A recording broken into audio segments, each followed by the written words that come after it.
Bonjour et bienvenue dans votre émission Vrai ou Faux. La question du jour est, faut-il voir un nouveau défi de la monnaie chinoise pour le dollar dans une récente décision de l'Irak?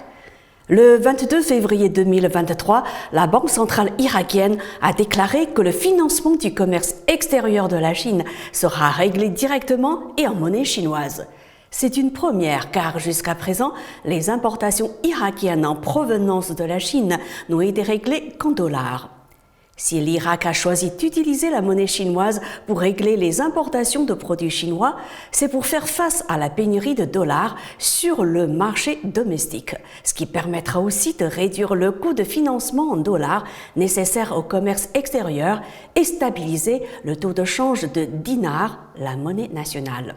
Pour la Chine, c'est une nouvelle tout à fait réjouissante. Le pays vient de faire un pas de plus dans l'internationalisation de sa monnaie, car si l'Irak autorise à régler les importations en provenance de la Chine avec des yuans, encore faut-il que sa banque centrale et ses sociétés importatrices possèdent des réserves en monnaie chinoise.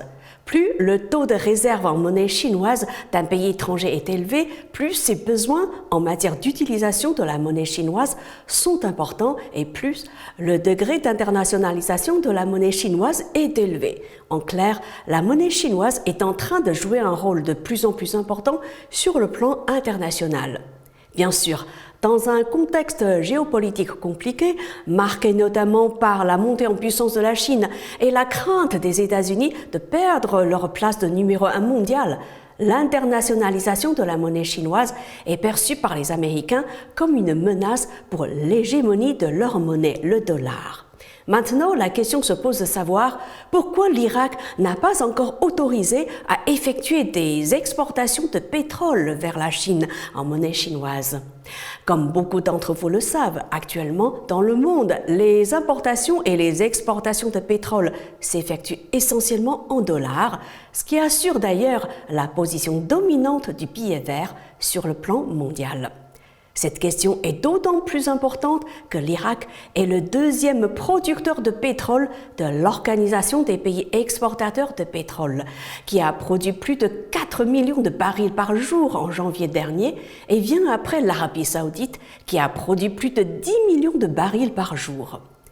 Rappelons aussi que selon Reuters, lors de sa visite d'État en Arabie saoudite en décembre 2022, le président chinois Xi Jinping a fait savoir que la Chine envisageait d'utiliser sa monnaie et non le dollar pour acheter du pétrole.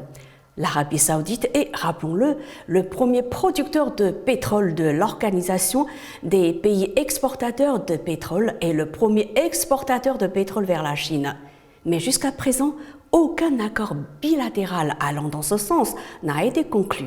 Et pourtant, les négociations sur l'utilisation de la monnaie chinoise dans les exportations de pétrole vers la Chine durent depuis 6 longues années. De notre point de vue, que ce soit avec l'Irak ou avec l'Arabie saoudite, le moment d'utiliser la monnaie chinoise dans des transactions de grande ampleur comme les exportations de pétrole n'est pas encore arrivé. Essentiellement parce que, à la différence du dollar, la monnaie chinoise n'est pas encore une devise entièrement convertible. Toutefois, l'autorisation par l'Irak d'utiliser la monnaie chinoise dans les importations de produits made in China montre que l'internationalisation de la monnaie chinoise se poursuit. Lentement, certes, mais sûrement. Enfin, l'internationalisation de la monnaie chinoise ne vise pas à détrôner le dollar, même si c'est perçu comme tel par les Américains. L'objectif de la Chine est de faciliter ses échanges commerciaux avec ses partenaires étrangers et de se protéger contre les risques financiers dus au risque de change. C'est la fin de cette émission. Merci de l'avoir suivi. Bon week-end.